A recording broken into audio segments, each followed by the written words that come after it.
चलिए अब राजस्थान की खबरों के लिए चलते हैं जयपुर। स्वराज एक्सप्रेस के रेजिडेंट एडिटर संजय बोरा के पास। नमस्कार संजय।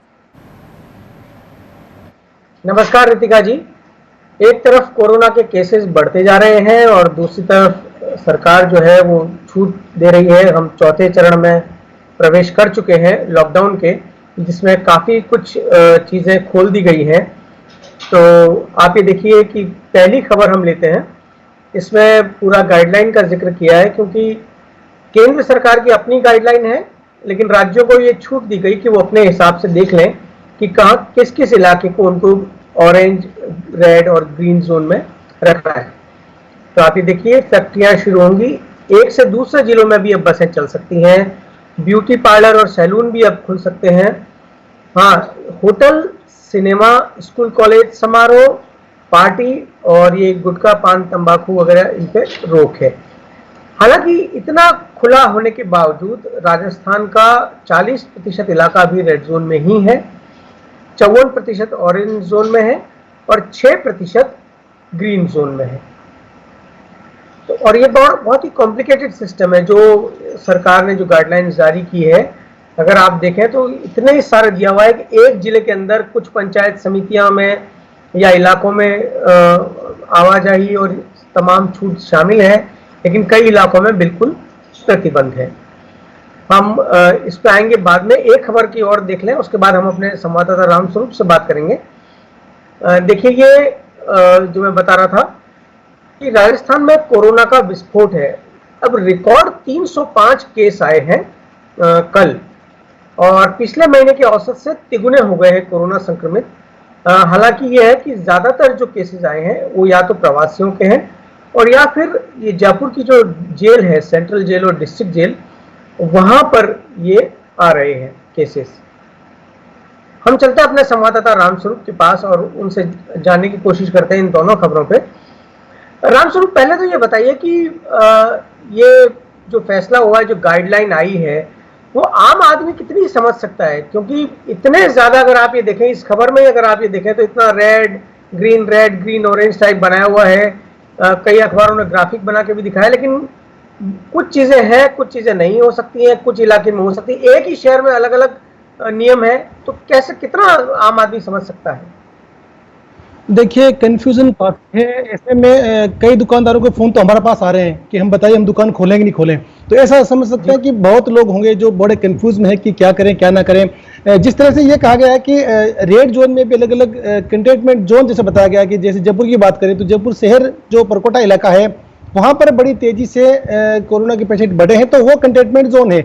लेकिन जोटवाड़ा हुआ, उसके आगे का इलाका हुआ, वो जयपुर ग्रामीण में आता है। तो वहां पर कुछ कई दुकानें खुली है, कई लोग अभी कंफ्यूज में, वो समझ नहीं पा रहे कि करें क्या, क्योंकि जयपुर परकोटे के अलावा भी बाहर भी कई इलाकों में कोरोना के संक्रमण काफी तेजी से फैला है और लोगों में एक तरह से डर भी अब काफी है। हालांकि जिस तरह से अब सरकार भी कहने लगी है कि पहले तो ये कहा था कि हमें बचना है, दूर रहना है, और बाद में स्टेटमेंट आ रहे हैं कि हमें कोरोना के साथ रह के जीना है।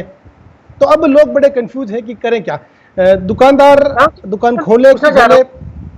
रामस्वरूप, मैं ये पूछना चाह रहा हूँ कि जैसे एक ऑर्डर था कि अब सभी दुकानें खुल सकती है जो ग्रीन जोन में है और या ऑरेंज जोन में है, लेकिन दूसरी तरफ ये आया कि जो पान, तंबाकू वगैरह की जो दुकानें हैं ये नहीं खुल सकती।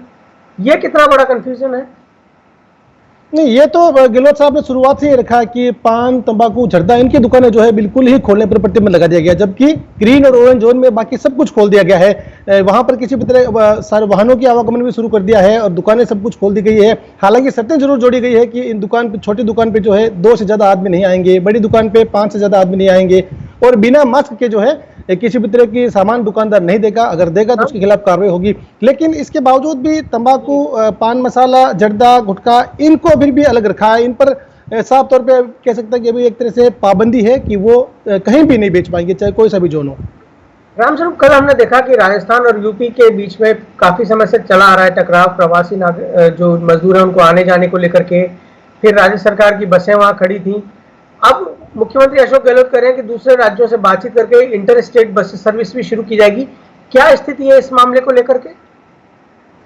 देखिए, 2 दिन तक राजस्थान सरकार के प्रयास रहे थे कि जितने भी श्रमिक हैं राजस्थान के, जो यूपी होते हुए झारखंड, पश्चिम बंगाल या बिहार जाना चाह रहे हैं, तो वहाँ जो है बड़ा कंफ्यूज था कि अदर सीमा में जो स्टेट में यूपी है जो अपने इलाके में प्रवेश नहीं दे रहा था। 2-3 दिन पहले जो है झगड़ा भी हुआ था राजस्थान पुलिस और यूपी पुलिस का, हाथापाई की नौबत तक आई थी।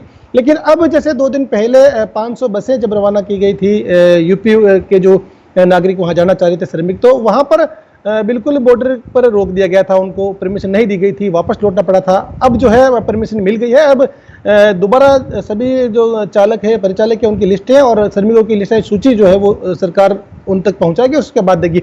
सरकार का साफ तौर पर यह कहना है कि श्रमिकों को हम आपसे बातचीत करेंगे, लेकिन अभी हम दूसरी खबर की तरफ बढ़ते हैं। आप बने रहिए हमारे साथ।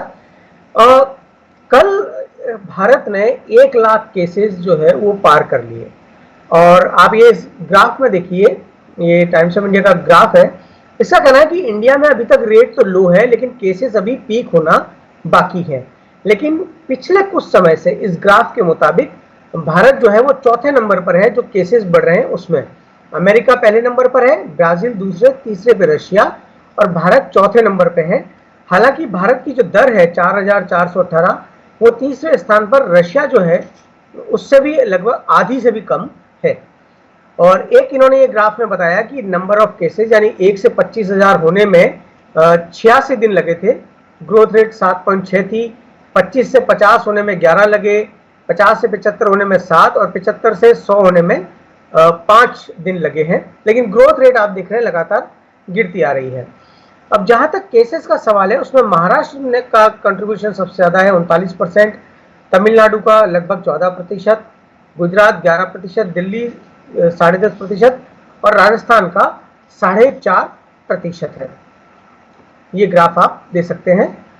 अब हम चलते हैं एक अगले ग्राफ की तरफ।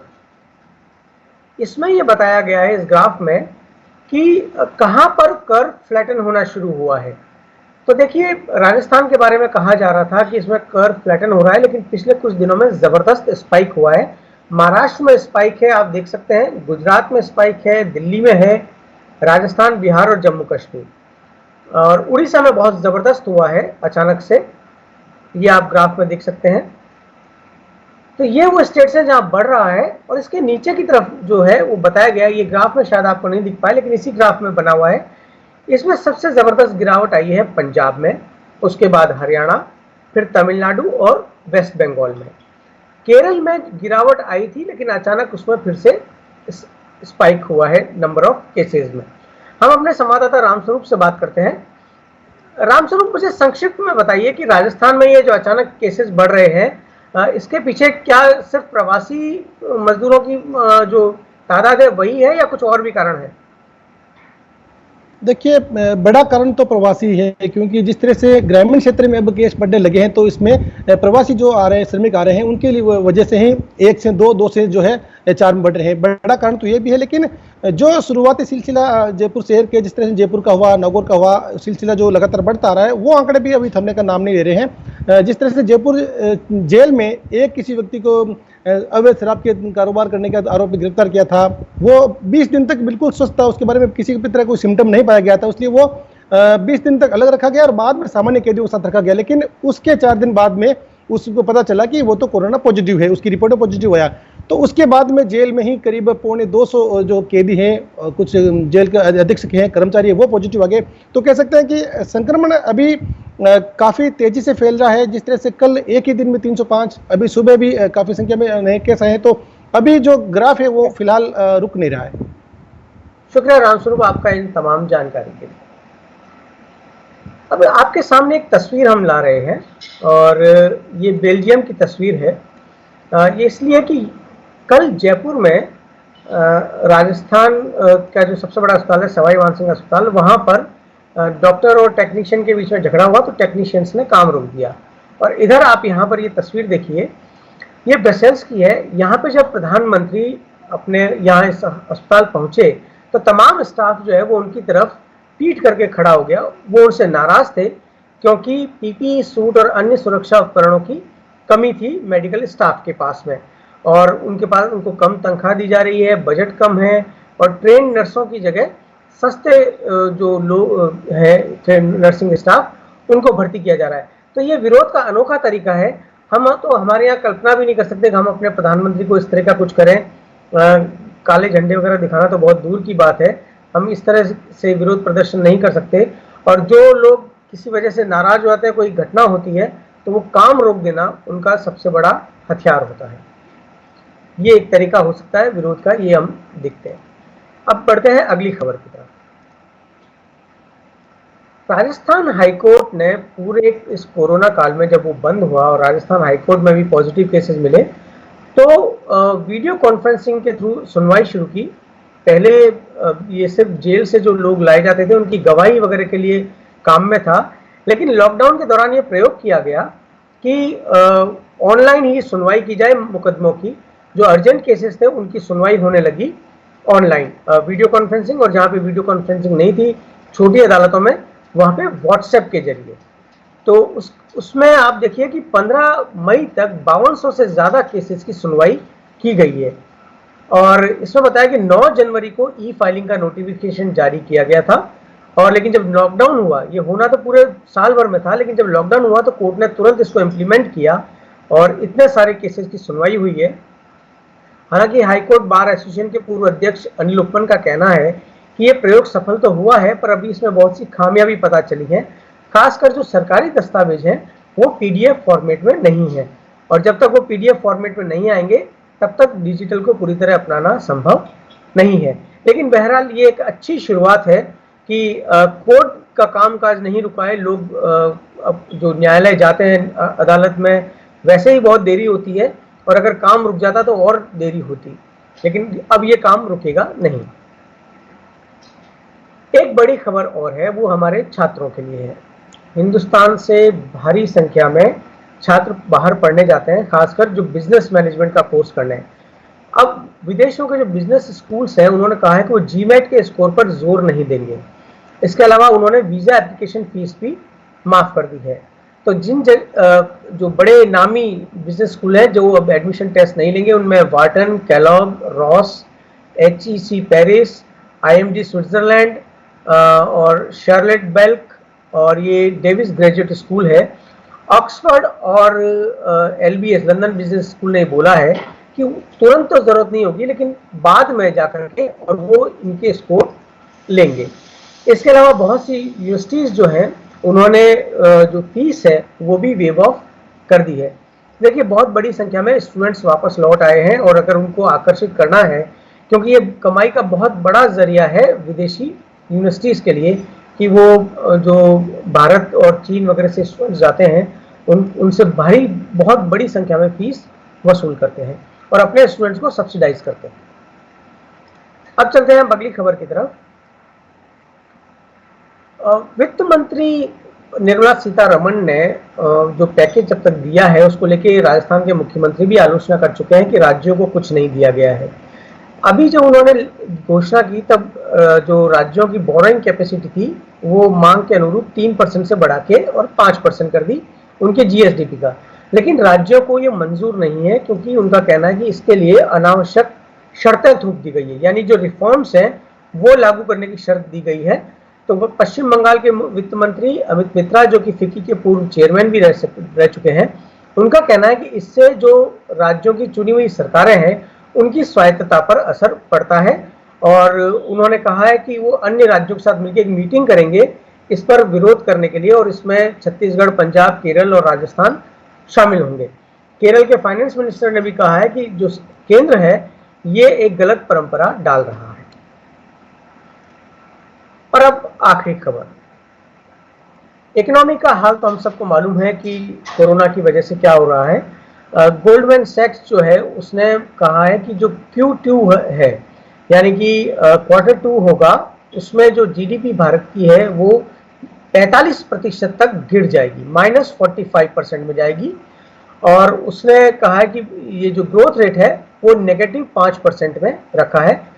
नोमुरा जो है जापान की ग्लोबल फाइनेंस फर्म है, उसने भी कहा है कि भारत की GDP में 5% की गिरावट होगी।